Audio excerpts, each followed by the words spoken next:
wonderful film. I think we have an audience here fully devoted to what you just saw.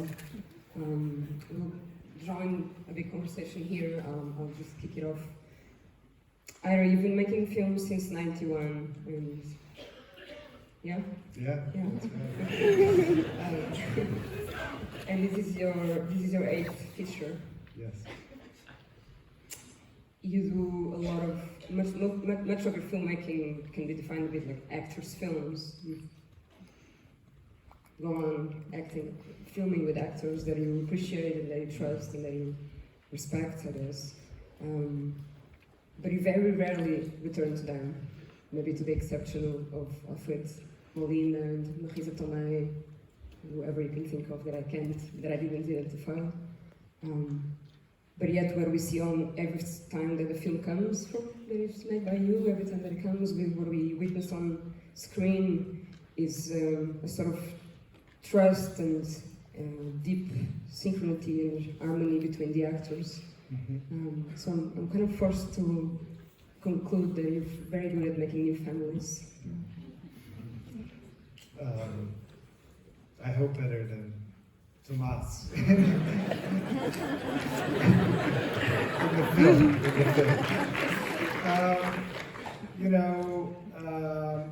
When you start working with people, really, and this is true for everyone in terms of the designers I work with, the cinematographers, if we don't start off with a conversation which seems hopeful and optimistic and possible for a future together that will be intimate and authentic, then it probably would, the casting wouldn't go forward. It really begins with conversation. This film I actually wrote with Mauricio Zacharias, my longtime co-writer. I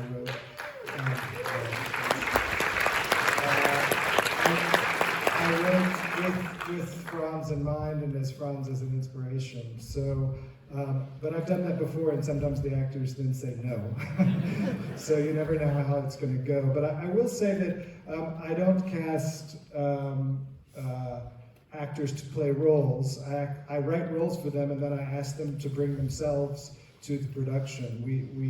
I don't rehearse with the actors before we shoot. We talk quite a bit, and then we come to the day ready for things to happen between them. I'm present, and I think I try to be very observant and listen. But really, the camera can capture something which is listening and reaction between two people that is human and that is simple, and somehow they make so much happen. So I don't know. I think there is a trust that's built over time that is built. Sometimes I think it's like taking ecstasy because it happens really fast. You don't necessarily know people, but you jump into this process together. So it was a fortunate case with these two.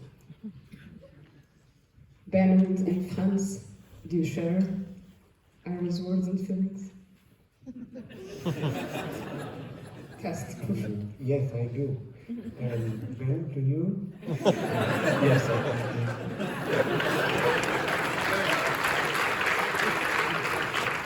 do. Magical words. Beheadings, finally.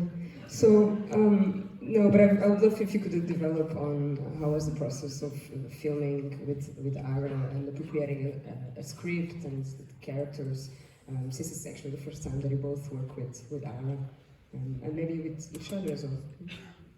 Well, as an actor, I think when it comes to building a family, what you need is a strong base, like a base to build something upon. You need something you can trust, and the script was pretty good. From the start, we felt like we are onto something that we can believe in, something that would inspire us, I think.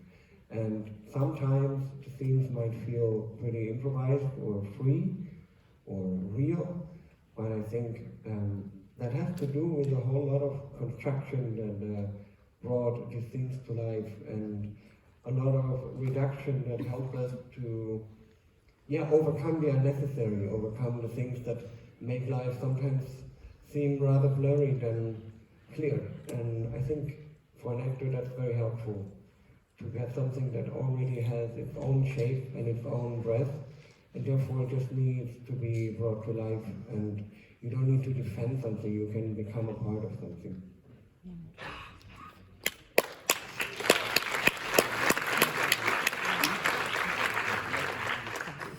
Yeah, I don't really know what to add. It was a wonderful, wonderful experience working with these two people. We should do it again. Yeah.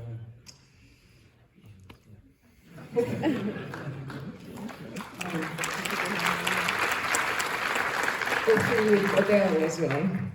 Of course. No, truly, she's extraordinary. Sadly, she's not here. It feels wrong that she's Next time, it's okay. Next time, we're in very good company.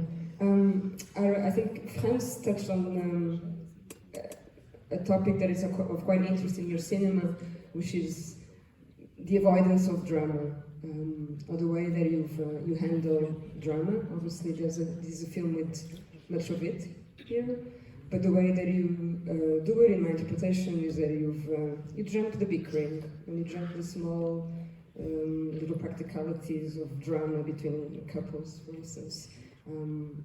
Maybe because you respect your characters a lot, maybe because of something else.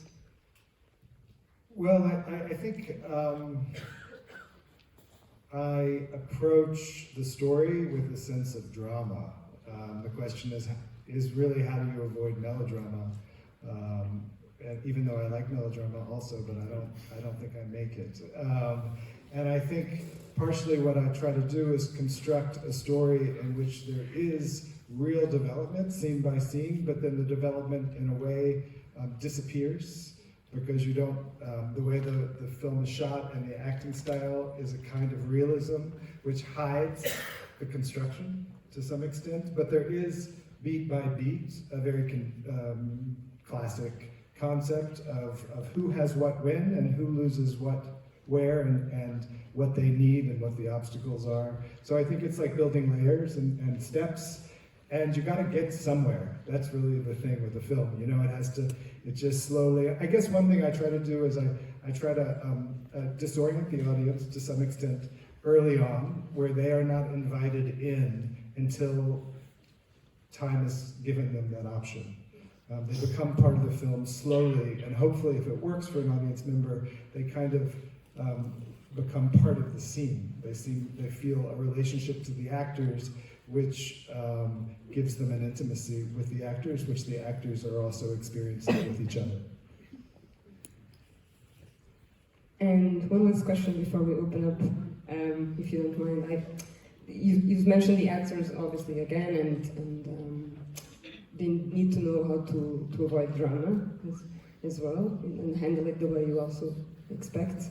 What did you have in mind? What were your expectations and criteria when finding your actors for this film this time around? Well, I think that there's something with each of the actors in this film. I realized today when I was talking about it, I've seen them do, they have large bodies of work, but it was my connection to like 15 minutes of their careers that really was like, oh, I can work with those people, and I think we can do something important or important to us. I'm not saying to anyone else. But with Franz, it was, and you can pronounce the German director's name for me because I've done it wrong all day today. Michael Haneke.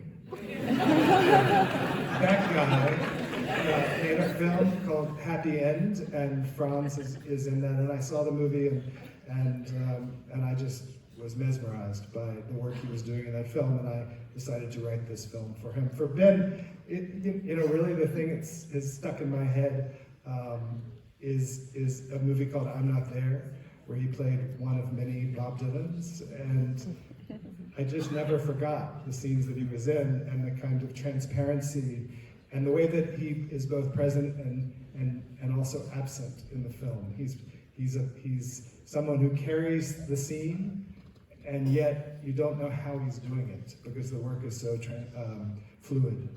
And that was something that I got out of this performance. And with Adele, it was a film called Sibylle, a French film. I never saw Blue is the Warmest Color. I hear she's good in it, but I've still never seen it. And I guess what I'm saying is that I look for a texture in performance that that is fluid and subtle and undemonstrative in sort of what it's trying to establish. It's really using silence as much as speech and text. And what actors do in silence is for me, the most interesting thing. And so that's a hope that the actors will work well together in the work. Indeed, wonderful.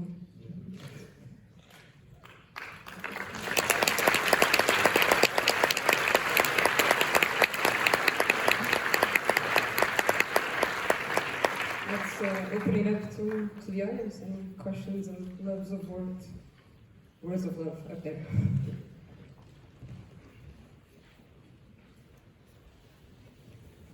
Fine, thank you for the movie. I liked it.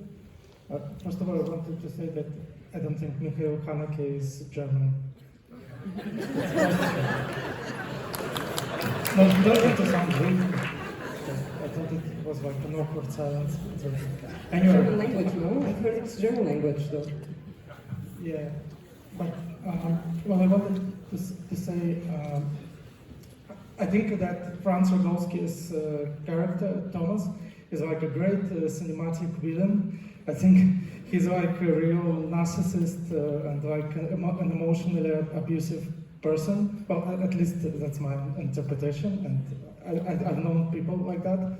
And I read that the synopsis of the film, I don't think whether that's canon in the film, but in the synopsis it said that your characters had been together for 15 years. And my question is, how did Ben Whishal's character survive that? What were those 15 years like? Why didn't he leave earlier? God, I disagree with you. I don't find him a villain. I mean, I don't agree with the premise of your point. I think that I don't see people that way, and I definitely don't see people who try to have relationships with other people that way. I think it's much more complicated. I'd imagine that it was really great between them for a long time. Still is kind of great at times. The sex is great. There's things that are great between them. So I see it more. Yeah. He's a complicated person, but I think my character is in love with him. And he's complicated too. I don't know, that's how I see it. Good answer.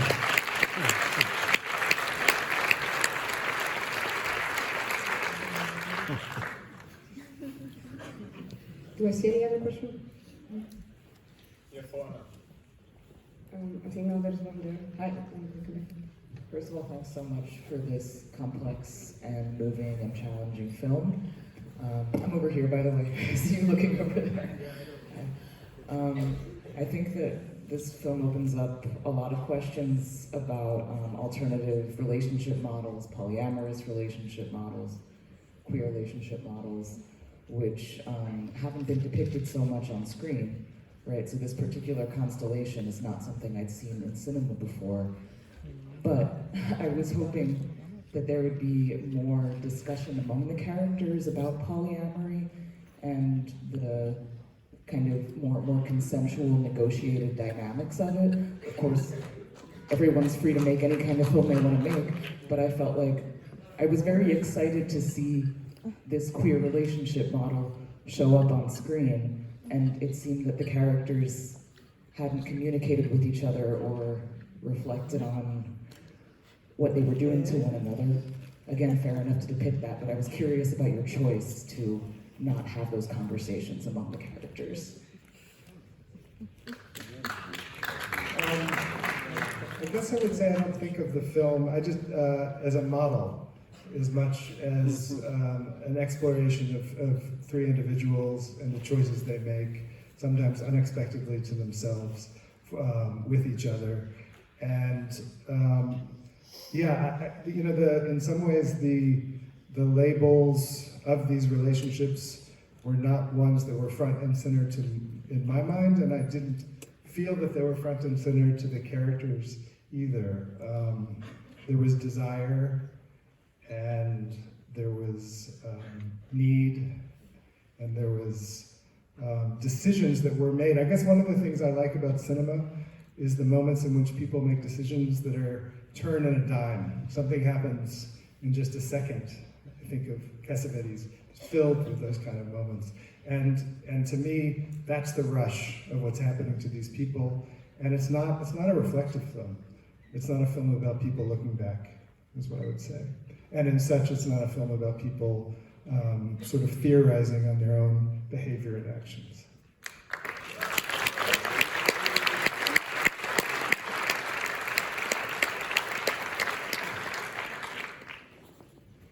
Thank you. First of all, I really enjoyed it. I thought it was amazing. My question would be regarding how did you decide how long the silence would be, and how because I feel like the awkwardness of that movie, which triggered a lot of laughter and all these emotions, this mix of emotions that we could see throughout the feels throughout the movie. How did you decide about all this, and also in terms of the length of for example, a sex scene or these kind of things? How did you decide about all that? And it's really interesting that you didn't see the blue is the warmest color, because at the end, I can't remember the name of the character, the Q, just has this nose thingy, and then that's also in blue is the warmest color when they're arguing. She also has, Adele has something coming out of her nose, so it's very interesting. That's it. I work with a great editor, Sophie Wren. We made a film called Frankie before this together. This was our second collaboration. And, I guess a sense of timing. And, sometimes you are playing with the concept of duration, of making things long in order to just have the audience be there just a little longer than they expect to be, which somehow then makes them also somehow in the room with the actors. They're both there with the characters, but they're almost there with the production in a way. So I think I also consider certain scenes punctures, wounds to the film. They bring the film to a moment in which there is a kind of refiguring of time, which I think then marks the audience in a certain way. When they think about the film or they consider it, they remember more often images and shots and feelings than they remember story. And I think somehow the length of the shots sometimes gives you a non-verbalized, non-literal experience as an audience member that I would say I try to construct with my editor.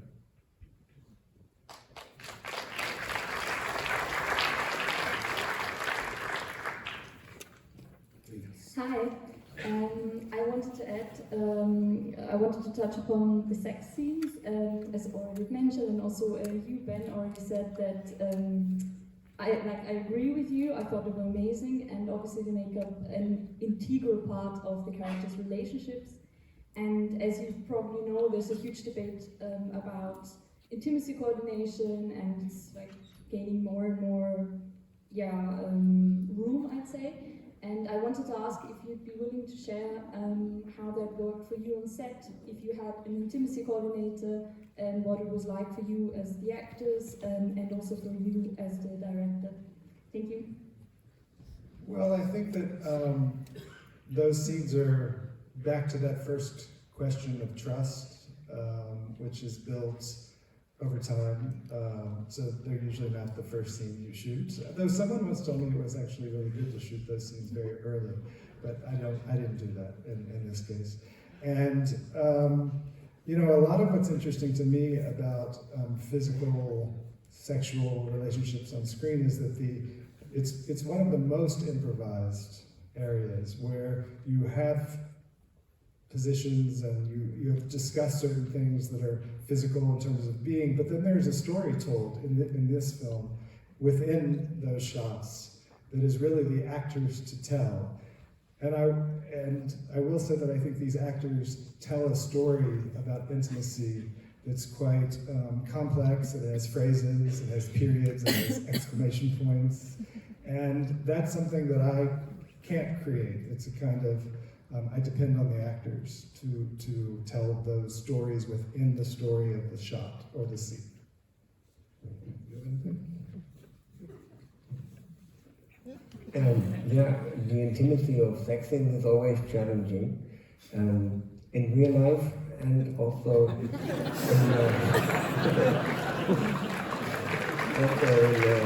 making a movie, a lot of things can go wrong. So, to talk facts, what helps me as an actor is to know that even though we might be naked on set, we won't show our dicks or assholes on screen. So that's something, a very simple rule that helps me a lot to let go of certain rules that I might have as a social being and as someone that needs some level of privacy. But being an actor also means to overcome those fears and to find someone you can trust and to penetrate those spaces. It's important, you know, it's important to open up, otherwise people won't feel anything. It's getting worse than that.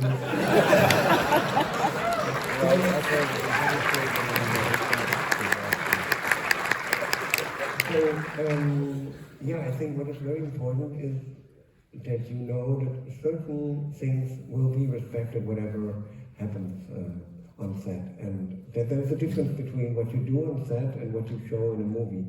And I think in Ira we had a friend and someone that we would collaborate with rather than someone that would dominate space and someone that would demand and we have to deliver. And that helps a lot to be in a collaborative relationship. Yeah.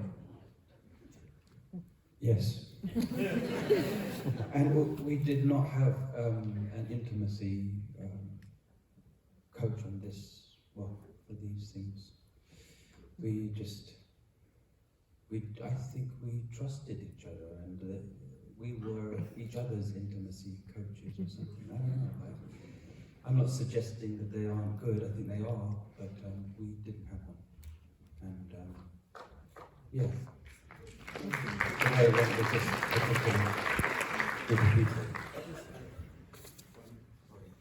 I'll just add, you know, sometimes when you watch the history of cinema, you think everything's going in a way towards like less repression, less constriction, and you know, I went back to a lot of films, and we shared some films from the 70s, particularly, and the 80s. Films like Taxi Zouklo, Frank Ripplow's film, which was shot in the area, and films like Chantal Ackerman's Je tue il elle, which is a film in which there's a kind of openness that I feel has been lost, I guess, and it's not really about sex, it's about the body and being the camera being comfortable with the body. And so sometimes I like to kind of go backwards to say, like, where have we gotten more constricted, and what is allowed? What do you have permission to shoot and to ask that question? And I guess maybe for me, some of these scenes ask that question.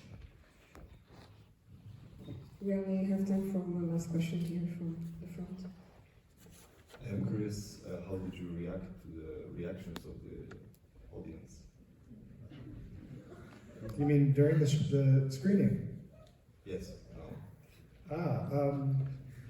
Well, you know, I will say that one thing about the question was, how do we react to the reactions of the audience in the screening? And I guess for me, what has been the humor in the film has been interesting, and maybe unexpected, because that's not, we weren't writing for that, but I think what it is particularly when you're watching the film collectively, there's so much that is uncomfortable between these people, and people are doing things that are almost releasing the id of the audience, and the audience is kind of titillated by that, and also sharing in the pleasure of that.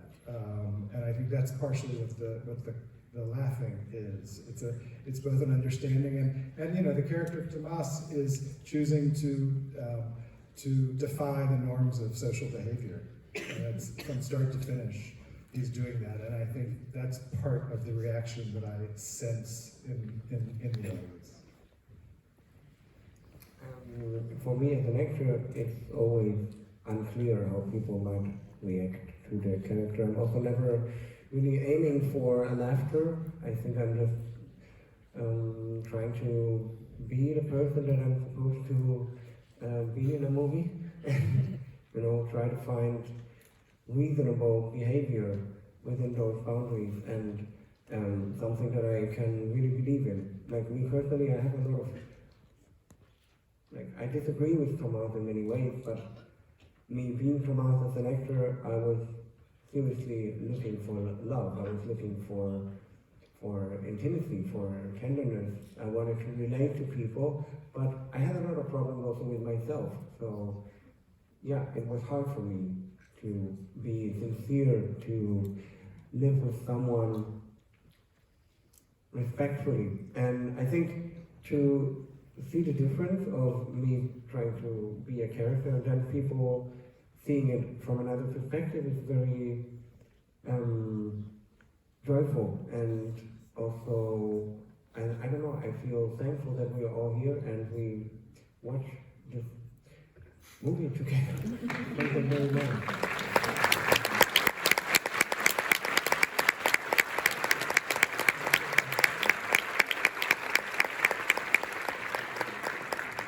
Just to wrap it up, I think there's a lot to say in the film about freedom, about free will, and the negotiation or not of that personal freedom of each character. So I think that's something that we can all go home and think about.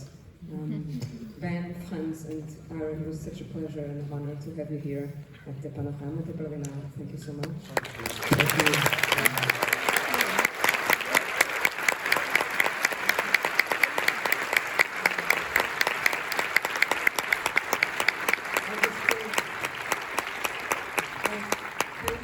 Kindly request that we stay sat on our seats.